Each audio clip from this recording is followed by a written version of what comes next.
ayıktan ya.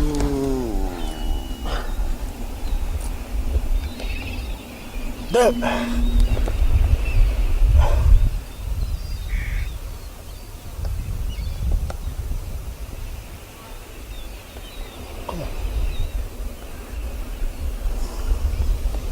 Kena menaris.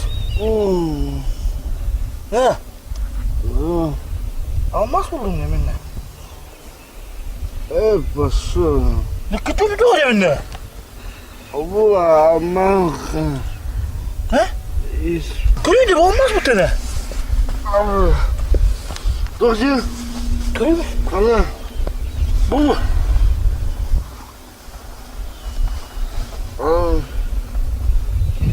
Doktor. Almazdı. Allah. Bankana.